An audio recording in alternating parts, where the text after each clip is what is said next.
Bonjour et bienvenue sur Chancela Tala News. Bande Kobalandito Sepel Kokuta Nabino pour la construire Maïno Seva Koleka Nambo Kanabiso, République démocratique du Congo. Tenez les principaux titres de cette session d'actualité. La présidence de la République à travers son domaine de réserve stratégique.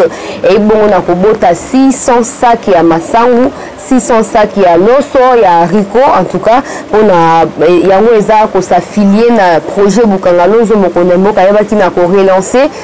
Pas 6 000 tonnes ya maïs et baki na kobota matoko yeba na kolobela ngwa bande kolandia Chancela Tala News to kolobela pe o etali dossier Alexander Zingman o aza bongo trafiquant ya ba armes sous prétexte que aza agriculteur ayaki na Congo pona koluka o eza contrat na makambo etali agriculture to koyeba na kolobela ngo po. En tout cas, je souligne que bien avant de se faire arrêter par les services spéciaux de sécurité de la RDC, il a été reçu par Joseph Kabila. Basolo nini Beti Masoni Tokoyeba na Kolobango Awa John Numbi enfouisse na Zimbabwe, mais ba pression tellement za ko salama na niveau international, ba américain, ba européen baza ko tia pression sur Emerson Mnangagwa ou aza président à Zimbabwe. Bientôt il y aura un mandat d'arrêt international qui sera lancé contre lui et il sera extradé ici au Congo. Il sera rapatrié ici et pourra être jugé cette fois-là. Tokolobango Awa Bande Kobalandi, il y a Chancela Tala News. Kalev Mouton de retrouver la Katia Baloko il y a 5 ans, oui ou non? Tokozoa réponse il y a Abbé de l'ancien Cholet. On va profiter à la même occasion, madame, messieurs, pour vous apporter la lumière en ce qui concerne les élections du bureau, des membres du bureau de la CENI. Vous allez vous rappeler que le dossier Ronsard Malonda a fait couler beaucoup d'encre. La population congolaise en général et quinoise en particulier, la population a manifesté pour protester contre l'élection de Ronsard Malonda. Aujourd'hui, après sa rencontre, je parle là de la Cinco, après sa rencontre avec les bureaux de l'Assemblée nationale, les évêques de la Cinco à travers de l'ancien Cholet ont lancé un appel à tous ceux qui veulent être des candidats à pouvoir postuler pour différentes confessions religieuses, c'est-à-dire 3 candidats par confession religieuse. Je vais vous apporter la lumière en ce qui concerne la contradiction entre la Cinco et les présidiums de la Mouka, notamment Martin Fayoulou et Adolphe Mouzito. Et certainement qu'on va achever avec quelques sujets, notamment le soutien qu'on va apporter aux léopards de la RDC qui vont devoir affronter les Gabons demain à 17h heure de Kinshasa. Madame, messieurs, il nous faut les soutenir, mais à tout prix les soutenir. Nous savons bien que du point de vue qualité, on n'en a pas pour le moment là, on n'a pas ce qu'on pouvait en avoir au regard de la liste de ceux qui ont été sélectionnés. Il y a eu des éléments palliatifs qui sont venus pour subsidier, madame, messieurs, aux absences, notamment de Cédric Bakambou, Bolassier Yannick, Kebano Neskens et bien d'autres joueurs. Merci d'être avec nous. Merci à Ndouzi qui est derrière la caméra pour la réalisation de cette session d'actualité. Comme je l'ai annoncé ici à mon entrée, la présidence de la République a relancé les projets Bukangalonzo à travers un de ses compartiments, notamment la réserve stratégique qui est gérée par madame Dadi Bidiafou, qui en est directrice générale, et les membres de l'UDPS. Bon, au moins 600 sacs de maïs, hein, dans un premier temps, les premiers lots, 600 sacs maïs, 600 riz, 600 haricots ont été produits dans un délai de 6 mois depuis que cette dame a commencé ses activités. Ce que je vais parler ici, c'est d'interpeller tous ceux-là qui pensent que Félix Alobarakaka, au président Kolobaboto Lembi.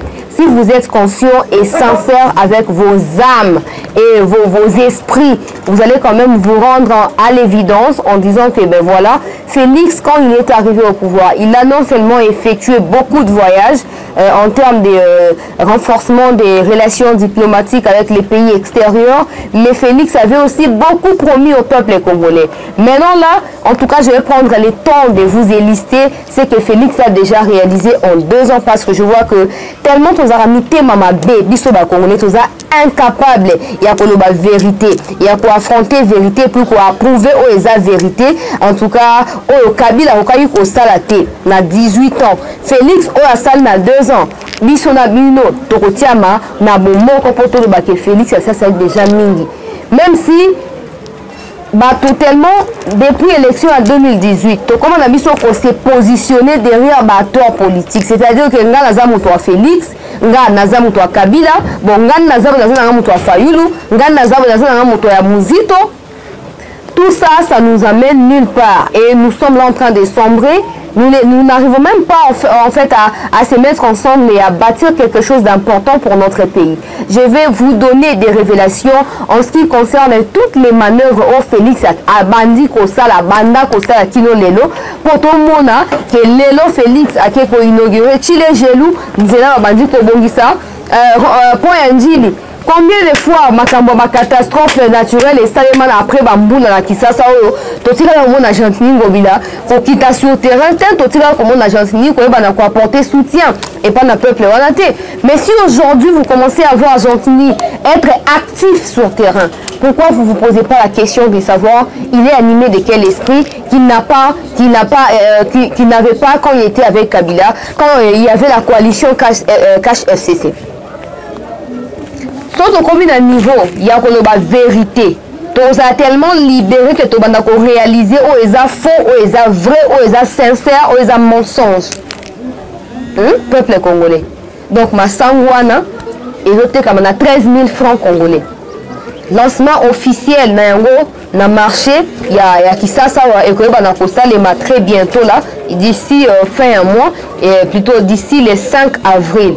Et que pour permettre que la population aille bénéficier directement. Les peuples d'abord, les peuples d'abord. Il y a des gens, les peuples d'abord, maintenant que Bukangalon produit 6 000 tonnes, 6 000 sacs, mais 6 000 tonnes, il y a maïs. Tout le côté na carte détracteur. Kobima kofinga ndeba maintenant kofinga to ko bake bon voix to moni quand même eloko to moni bangote bazanga eloko lobate projet na Kabila mutabanda ki yango projet na Kabila mutatika ki yango atika yango me fo ni acheva ki yango te sous Kabila gestion na ngweza yaki nini bukanga nzo masango na ngweza yaki plus cher que masango zo uta lufu masango zo uta Portugal alors que na Congo toza na bomengo nyonso loso ezangi bisote bile ezangi bisote même na fleuve na entendre la bino na on peut sa bino en tout cas écart il y a différence entre réalisation ya Mokonyamboka Félix na ancien Mokonyamboka Kabila na on peut sa bino réalisation mokotala to ko liara ba Thomson na mboko yote bandeko na atana fleuve moko n'importe quelle personne a ebi kolobo ozuka ndombo bangis na tsinga no ya pepe wana ba obazo comprendre lingana za koloba oznisi na mai mbisi akolobo mo mbisi wana akoya kolia mo lipika na yo to bobenga soki verre de terre wana akoya kolia yango okozwa mbisi. Mais pourquoi jamais sous Kabila on n'a jamais expérimenté ça? Aujourd'hui, Félix met à la disposition des pêcheurs professionnels 4 bateaux de pêche, madame, messieurs. Je ne suis pas en train de défendre Félix, mais je suis en train de nous faire voir que Congolais photo lingana, photo zana momoko. Oh Félix, c'est là pour ça wana ezamuke. Ton dîner ok, kokina antena libumu ya Congolais mobimba, nyonso mo ya ekolo mobimba, et kokina na bisote. Mais toi, il féliciter ba mistara wana pourtant to ko yamba ba bien fait wana ba réalisation na ndenge sengeli akoba oui ce peuple a vraiment soif que je puisse réaliser quelque chose pour lui et du coup ba plainte na biso rosasu dirigé à côté il y a haine, jalousie, mauvaise foi mais rosa nation c'est ko interpeller et pour aller ba sous na ko maximiser ou ezabongo mistara na sur le terrain. Ce qui est Alexander, qui est à Lubumbashi, Koko Saote, naza agriculteur, Nzoka za trafiquant d'armes, et ça pour aller pour ngana yo Congolais to lingani. Te so to lingani to ngato yeba déjà que moto ya za mutumabe, pour ani ya koya ko akuta na Kabila, akuta na makonzo baza en pouvoir te, akuta na ba service au baza ya sécurité et renseignement te, akokota na nzela ya Afrique du Sud, akokota na nzela ya Zambie, madame messieurs. Vous réalisez au moins ce que la jalousie peut entraîner, ce que la haine peut entraîner. Vous pensez que ce qui vont accompagner le président de la République, notamment à l'Union sacrée, le bac qui est besoin comme ça Félix. Non, c'est pour le peuple congolais. Dans tous les cas, vous qui êtes député, parenthèse, vous qui êtes député au sein de l'Union sacrée, que vous les vouliez ou pas, vous serez sanctionné à travers ce que vous êtes en train de faire.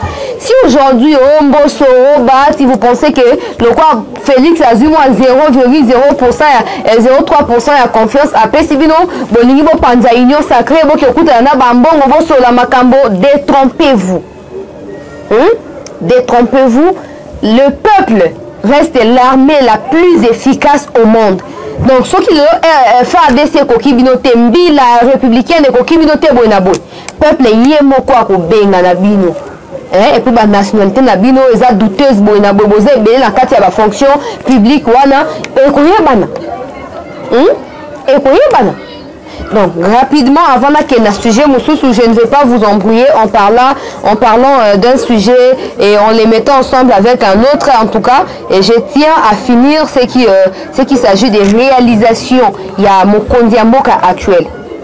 Pendant Kabila, Matata Pongo et autres, on avait pour 18 ans, on avait 750 bus Transco et avant le départ de Kabila, il nous restait 120 bus Transco. Donc si on tient sur les comptes de Kabila, Kabila nous a laissé 120 bus Transco parce que là en mauvais état, il n'y avait pas d'usine. Il n'y avait pas d'usine au Kokiko réparer Transco na Congo. Non seulement Félix, dans 2 ans, il nous a ramené 440 bus Transco à faire installer usine ya Volvo na Awa.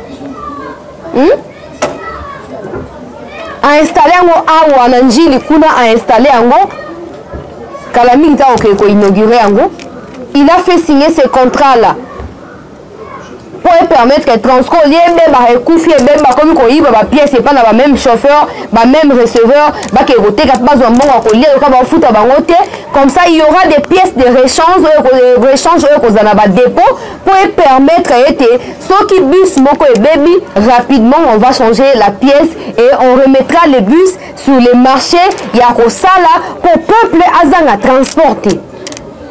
Wana ba détracteur ya Kabila 440 bis. Non, Kabila mtatika ki projet wana. Kabila mtatika ki projet wana. Azaka ki projet wana. Kabila mba ki ko achever te point. Motema likundu. Dans 18 ans, Kabila a pris des bateaux ezaki ya Zaïre, des bateaux ezaki pour l'intérêt à peuple congolais, à transformer un bateau propre à lui et à son frère Zoé Kabila. Félix, en 2 ans, nous a ramené 4 bateaux de pêche pour les pêcheurs professionnels.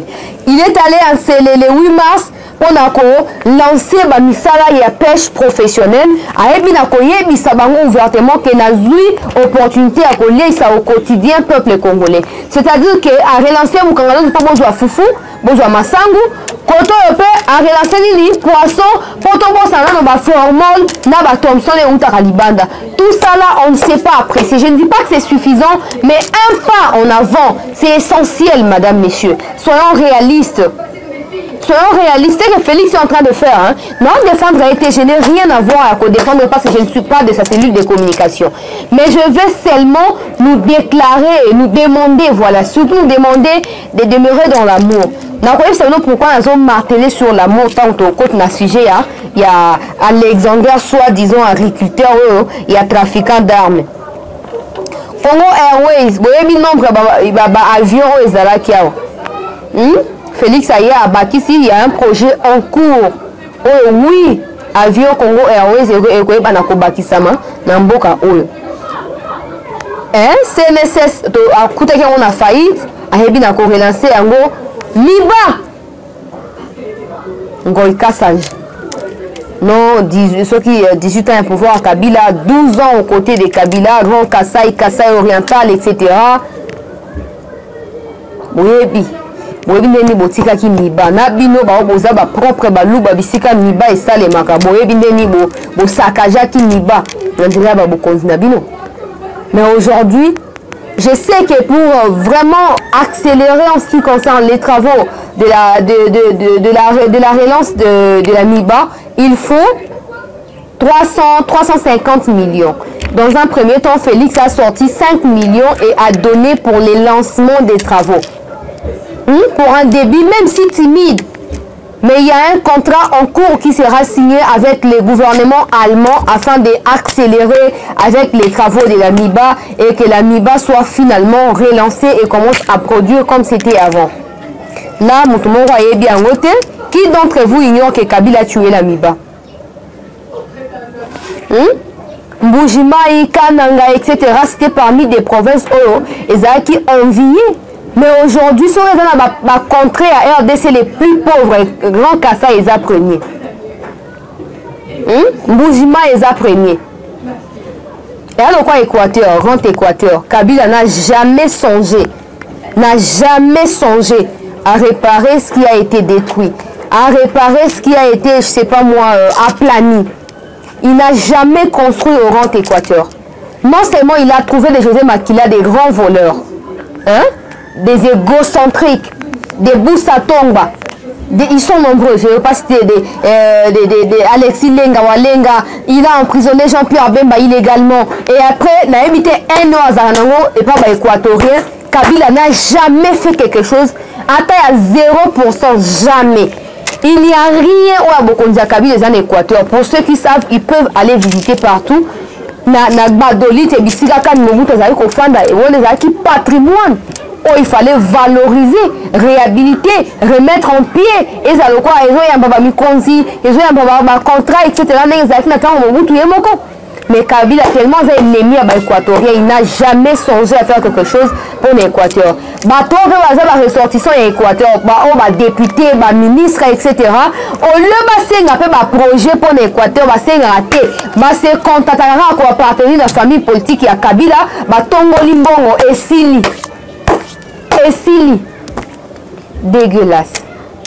C'est vraiment regrettable que de s'asseoir comme ça en train de lire les articles, en train d'essayer d'expérimenter. Il y a des connaissances, il y a des gens que nous connaissons à l'intérieur. Et donc tu appelles comme ça, ils te donnent la situation de la province, tu es en larmes. Tu es vraiment en larmes. Pendant ces temps, il y a des kabilistes, il y a des gens du Kivu qui pensent que voilà, Kabila, Raisi wa Katanga, Raisi wa Kivu, Raisi wa Boye, Jambo Sana, Raisi wa Jambo, Ils ont propagé le tribalisme. Ok. Aucun jamais qu'on critiquer Kabila. Attendez, Tumbi Équateur, Aboma Équateur. Attire la sabino vérité. Attire comme ça et l'autre mon côté pour la grande Équateur. Babaende bazaki ba proche nae. Baluka ki mabumu na bango moko.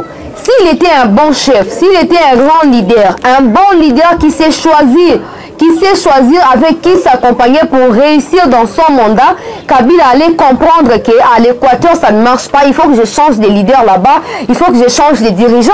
Mais comme ça l'a jamais inquiété, encore moins touché de ses oreilles, pour la souffrance et à peuple Équateur, dans certains de ces villages là-bas, il n'y a pas des écoles. Il n'y a pas des écoles. Il n'y a pas des écoles. Il était à l'aise, il était calme, il était posé. Aujourd'hui, si c'est la vie, on a quelqu'un comme Soussou. Les haineux, que Félix a ça à Makambo. Sucrerie, il y a Kivu. On a qui n'a faillite. Vous voyez qu'il y a relancé. Et actuellement, il y a produit, lait naturel. On a ça les Kivu. On a koya awa. Babili eza bamisunya ngombe eza koya koteka mana ndenge sengeli po anini po Félix ala ko bungana ndenge nyonso. Ah bon, sa vie à peuple congolais. Président de la République, nous on dit bravo. Non déplaise na bato ba okansake eza boye na bo projet Tigelou et ko relier ba Tika pa Kinshasa Mbujimai pour permettre ba trafic wala salema ndenge sengeli bilieza na lisusu te et puis oza appena likoki ya kokita na ba province pour la kota la situation ndenge nini eza ko salema. On continue avec vous sur Chancela Tchala News, madame, messieurs. J'ai annoncé ici John Numbi Oyakei na Zimbabwe. Les gouvernements américains, les Européens également, ils sont en train de sommer les Zimbabwe afin de rapatrier John Numbi en RDC afin d'être jugé par rapport aux faits qui lui sont reprochés par la justice de notre pays. Et à cela s'ajoutent 150 personnalités sanctionnées dans Zimbabwe. Une façon de mettre la pression sur les Zimbabwe pour libérer les criminels. Toujours en Afrique, papa et maman. Moto ya bomi le na Congo, bino bokamati boche kuna pour abongisa coup d'état pour déstabiliser le pouvoir en place. Moto na bozana est bien. Bozana est bien. Bozana, ceux qui vont soutenir le lobby na ndele ko baluka. Donc bozong sa John Numbi merci Mnangagwa, bozong sa John Numbi na Congo aya ko sambisama. Même s'il n'a pas été poursuivi officiellement, Mais il y avait des révélations qui ont été faites contre lui et au moment opportun allaient être lancées des poursuites à son encontre afin d'établir les responsabilités. C'est aussi simple que ça. Pour les gens qui me disent oh t'es balbalé que Luka était, ils ont linga ba Luka ndengene. Bon quand tu vas témoigner j'ai linga qui n'est pas bon. Yo là la mouto zappé général fait commandant. Il y a armé Mobimba. Au Kamatobo ma 2 personnes. Tu sais à quoi t'attendre désormais tant Mobimba toi. Et vous dites des choses au moment opportun allait être lancé des poursuites contre lui. Donc, Botika vous paniquer. Bientôt il y aura un mandat d'arrêt international. Ce qui Zimbabwe a contesté le rapatriement naïe awa, extradition naïe awa rapidement. Bakoyeba na kokangaye ko lancer les mandats d'arrêt international. Toko Bandeko Balandi a chancellé la news d'un sujet à un autre dans la même bande, c'est du Front commun pour les Congo, parlant cette fois des Kalev Moutonde qui est porté disparu dans la ville, dans les pays comme ça, et dans le soupçon selon lequel il a été retrouvé au sein des locaux de la Cinco. Abbé de l'ancien Choléo Azabongo, secrétaire général de la Cinco, a répondre pendant bâtonneau sur baba qui n'a quoi accusé bongo te azaba kangi kuna te et le comment te balinka ka ba suyer réputation il y a ba évêque et à 5 ans. Bon, la question que je vais poser à l'abbé Cholé elle est celle de savoir simplement pourquoi les gens qui accusent Kalev ou qui accusent la Cinco n'ont pas accusé d'autres confessions religieuses. Pourquoi Bakuti Kalev na l'église le quoi chapelle des vainqueurs té na ba association ya ba église té pourquoi Bakuta Kalev kaka na 5 pourquoi rumeur otambolaka na 5 parce que la façon dont vous vous impliquez dans la gestion de la politique en tout cas ça laisse à désirer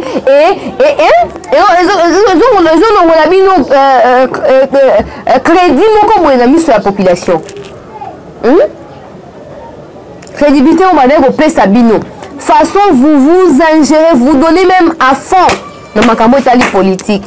J'ai vu même l'abbé de l'ancien Chol est en train de dire à la presse les mal que les gens ils n'ont pas compris, c'est que les gens ils pensaient que la Cinco était déjà en Félix Tshisekedi pour faire partir Kabila afin de participer à l'union sacrée.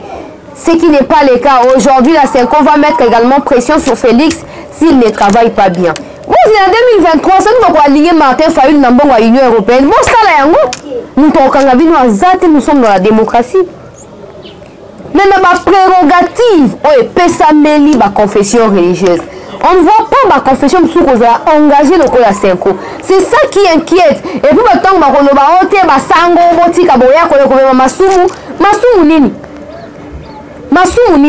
Nzambe tango a utilisé Joseph na makambo etali politique ezaki po nzala ya peuple na ye esila ezali po Joseph aluka nzala aluka bileyo akolisa pona libota na Nzambe bino dans la politique pona nini bon proposer candidat Tony Mperi que Laurent Mosengo Passinga arrosa la candidat na kati ya makambo ya bureau ya Seni bon soutenir ye soka ba voter allez-y, faites ça là-bas. C'est lui et puis ça met là ma confession dans ma société civile, ma organisation non gouvernementale. Et puis ça met là-bas, allez-y vous battre, vous allez vous tuer ou vous entretuer. Allez-y les faire là-bas.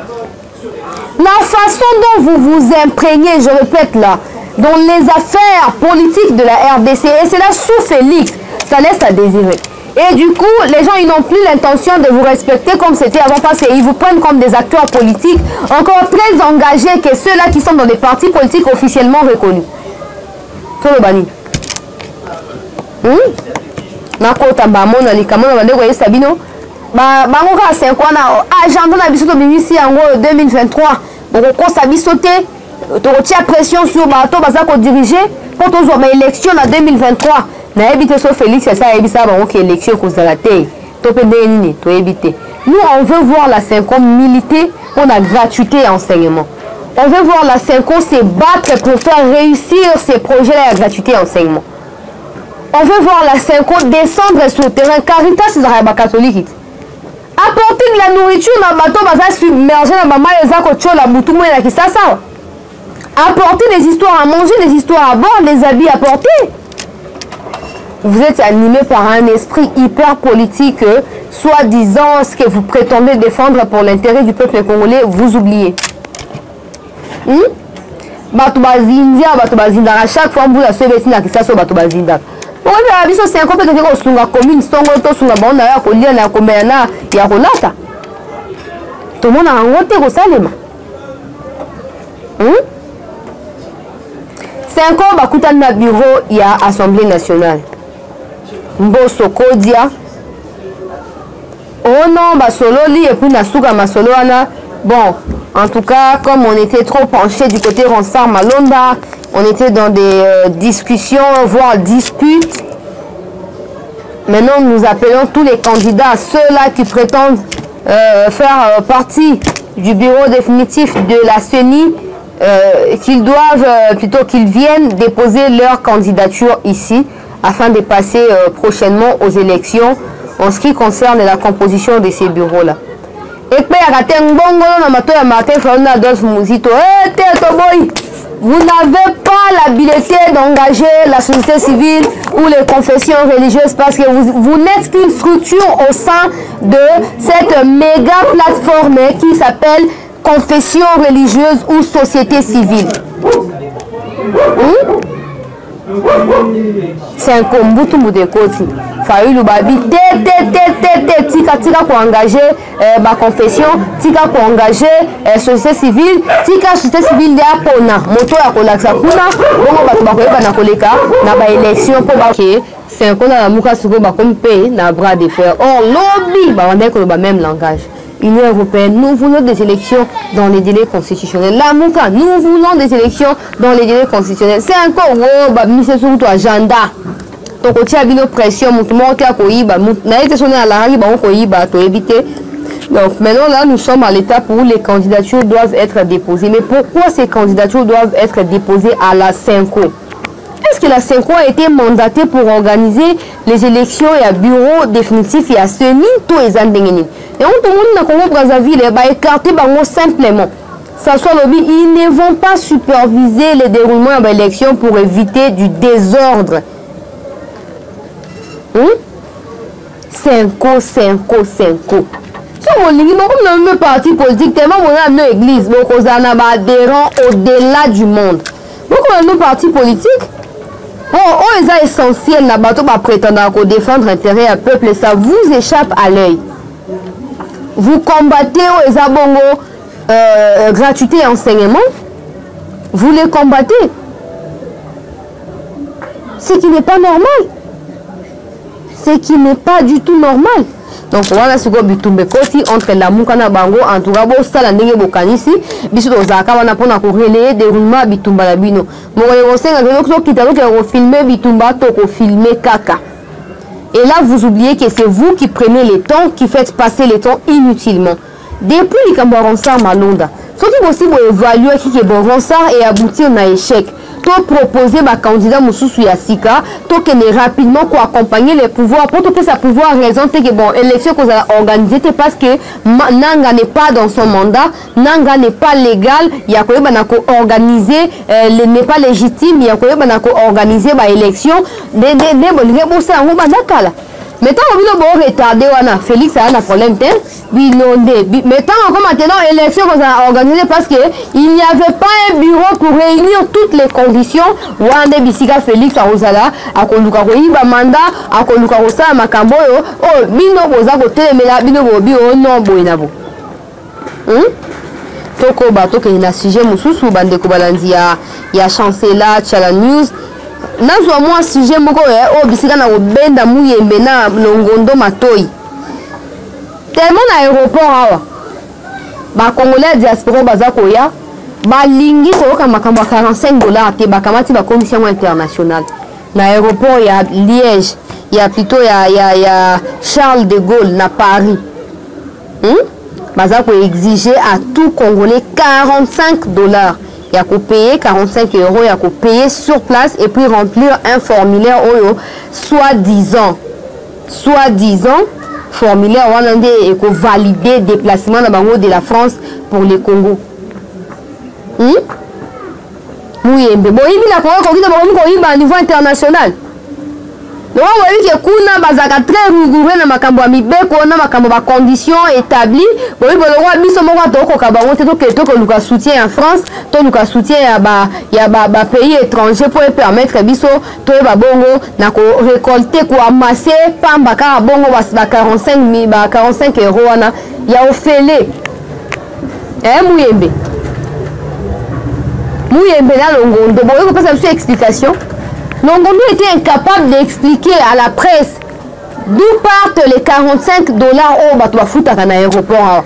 Il était incapable de expliquer. Mais le commissaire international, le Congo, Congolais fout à montant. Est-ce que les Français peut d'origine au Congo fout à montant? Discrimination, complexe d'infériorité, n'importe quoi, mauvaise organisation, incompétence. Bandeko na biso ya poto bayebaki na kotindela nga ba message ebele Chancel lobela biso likambo en tout cas to lembi to boy ko futa on na Congo siko ba komi ko obligé to futa on na France avant to ya kuna seke to ya su Congo te kota makamu na biso to ya su te donc so balingi ba ko investir po mbo ekende liboso bino bo empêcher bango seke to kotika na biso na chômage wana muyembo so vimi sali mumuna yo Longondo vimi sali mumuna yo bana ba fana na poto biso to zonyo kama na Congo vous savez Israéliko. C'est vous, Bino, Longondo, et Onani, Mouyembe, ne boza ko salir réputation Mokonzi Mboka. Ne boza ko salir gestion ya Félix Tshisekedi. Babe Davino Bato ina mnoga Mboka to nani. Hein? Donc peuple congolais, toyebi ke bozala toujours bo pikiliki, nguya bozaka nango. Donc na niveau ya Charles de Gaulle no bobe ko beta bato batie wana oyo ko ya ba kanga bino boza droit na bino après ba libérer bino c'est tout. Faut beta bango suko Mouyembe na Longondo ta ba yoka sango wana ba yebisa bango botika bango ba ya kaka. Pour qu'on laisse opérer opportunité. C'est que opérer une opportunité à maltraiter yo, le va bâtir au ministre de santé au quand que santé on a za on zamba pesa nga yonde Longondo muto pesa nga yango.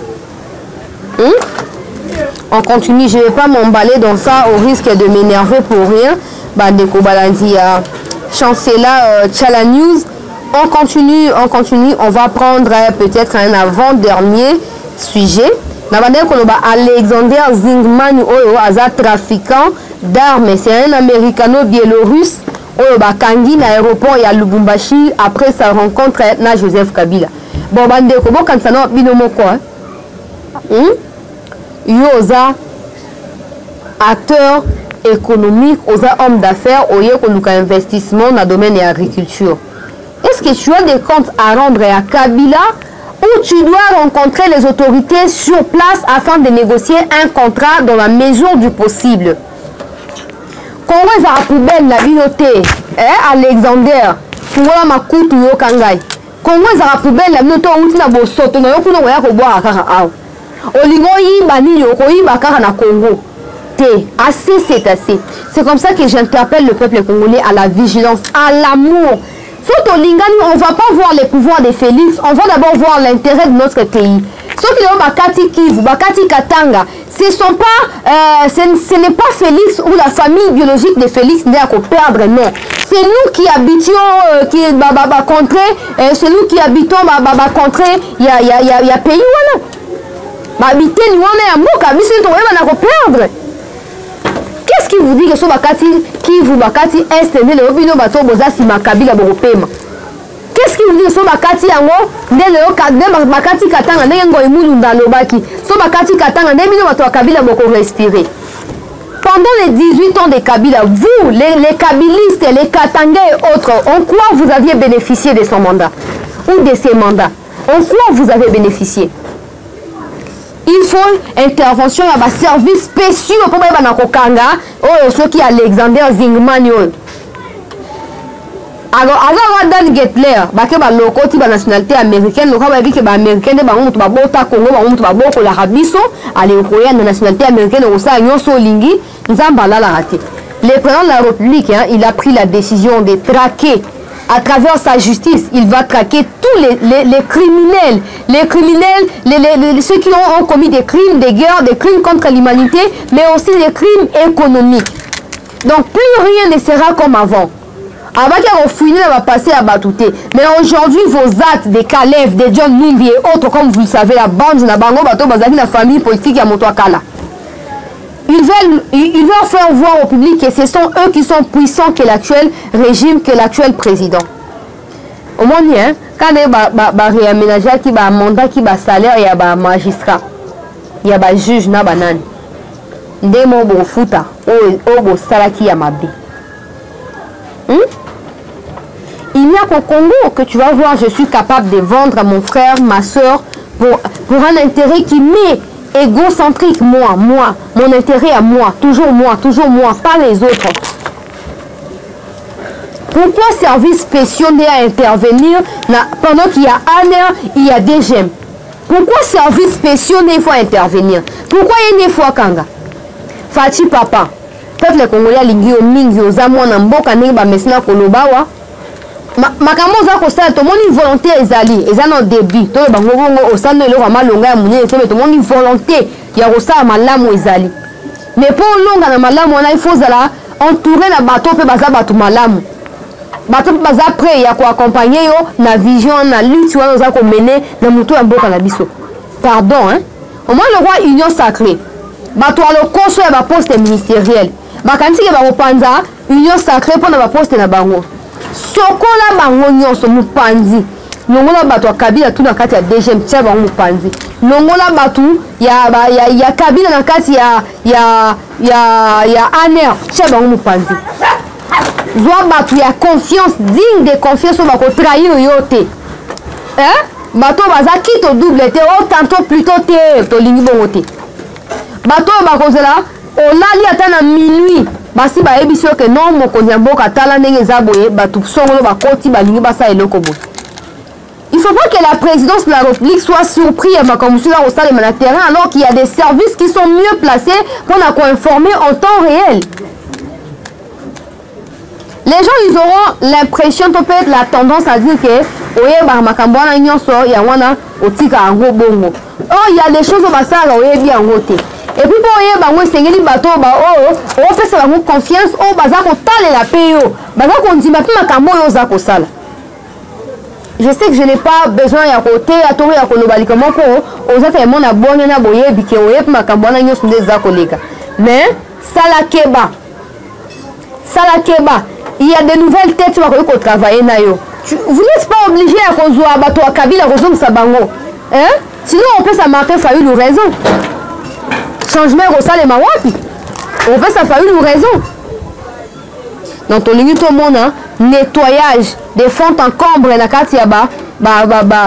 service et sécurité, pour tout un bateau digne de confiance, il y a peuple congolais qui travaille aux côtés pour stabiliser la sécurité dans Mboka na biso. C'est anormal. Oeza koleka le John Numbi Hakimi lobi kaleva limwe ka bona bongo o bokangie bo futisa ye mbanu ya misana ye Alexander. Pourquoi ki okutana Kabila? Na soni ya so na Kabila. Yo za investisseur soi-disant, oza homme d'affaires. Okoya ko luka ba hiérarchie à domaine oza pour investir pour bo sola bo signer contrat. Kabila n'est rien, absolument rien actuellement là pour notre pays. Kabila appartient au passé. C'est Félix qui gère. Tout ça, hein, parallélisme entre les liens, les affinités, la bio, toyebi, bino bato boteka ba munition toyebi. Monisco akamati ba munition akomba komba monisco ke na kaleme pas zoye Kabila boy na boto e mambona tout otika biso pardon. Otika biso. Et pour batika biso na kimia il faut bino service à sécurité à mokona mboka. Bosa mosana bino sinon on va infiltrer mon comme sous là to la muki boye et café là. Pour ça ni. Neti biso ba o fati ko bosa ntele so lo lika mo komi na ndeli biso ba to na biso, to komi na biso ka bongo. Donc mon salaire faut installer ma ndenge sengeli bandeko na koma na suka na chuté.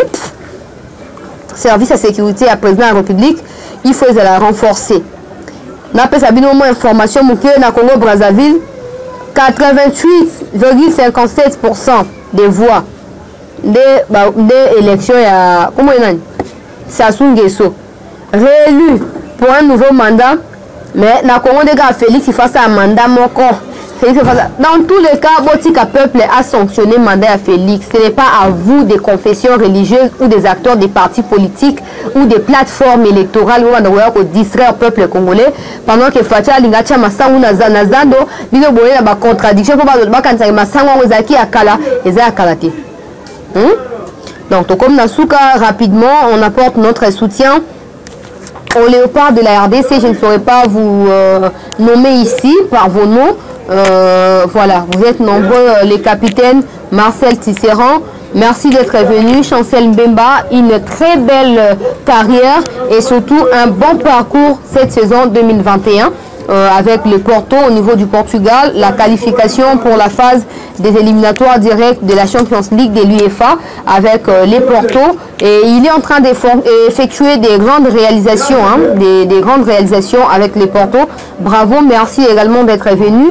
Merci à tous ceux qui ont répondu présent à cet appel de Christian Sengi Biembe. Je n'ai pas besoin de vous dire que le peuple congolais attend de vous la qualification. Le peuple congolais attend de vous la victoire demain face aux Gabonais. Le peuple congolais attend de vous la prochaine étape. Je n'ai pas besoin de vous rappeler. Je crois que ça fait partie de vos objectifs et surtout des motivations pour lesquelles vous jouez face à ces équipes-là. Nous avons confiance en vous. Nous savons que vous pouvez mieux faire. Vous pouvez mieux faire que ce que vous nous avez donné hier ou avant-hier. On compte sur vous. Merci d'être venu. Bon, on va se faire mari, papa, football congolais, on a tina la bangote. Bato, Fati, fana réfléchir bien. Football, ça fait bon, on a beaucoup. Donc, au mari, bon, écarter bango. Bon, écarter bango, c'est un bateau, bazano, footballeur, on a des bases. Bato, Kabila, bali, qu'on s'est terranisé dans ma cambono, aligné sur ma tienne, on a pour la libérer. Faut en profiter à Konyongwate. Bouzoba. Tout le monde a changement na mutu ya fait kofa na biso ba moyen au FIFA peut ça apprendre à rénover ba stade na banini tout le monde a ko salema les Léopards de la RDC ils vont jouer ici le 29 au stade des Martyrs face à la Gambie. Ceux qui vont dire qu'on a été au Panza stade ou on compte na biso to compte pour partout le monde sur to compte corona excessif to compte. Bon, bon, tu as ce stade pour les gens, tu as ce facture, il y a $10 au foot. Bon, tu as ce quoi, tu as le léopard, tu as l'ingité, tu as l'ingité léopard, na bisoté. Bisika to sangana na bato Fayu, na bato Kabila, na bato Félix, daka na léopard. Donc bon, tu as ce quoi, na ce stade, on a au Mari, au Bonabo, Kenya, na est, bisika la famille Abino Bazali, tika peuple congolais. Ton compte à stade, on a pas soutenir le léopard, on a face à Gambie. En tout cas, bah, bonne chance, Kaka. Nous tenons à vous, comme vous savez, mon Mboka Massasi, Ernest Luzolo, Bozé Belé, Poutouma Biya, il y a respect. Joël B, mon Mazembe Kuna, Tozana Bino Motema Moko, et Bolingo Kaka Yamboka, Bendele Koyate, Maoulé, Tozana Nato gagné Gabon, rapidement, vous avez la victoire, et puis les 29, Tozana Bino dans le stade des Martyrs. Maintenant, nous avons Baïno sur Boza Kilibakou, Yakolanda, Chancela Tchala, Chancela Tchala News, c'était News, voilà. Merci, merci de laisser en commentaire ce que vous pensez. Merci à Nzouzi qui était derrière la caméra pour réaliser session et actualité. Rendez-vous dans Balayasima. Tokutani.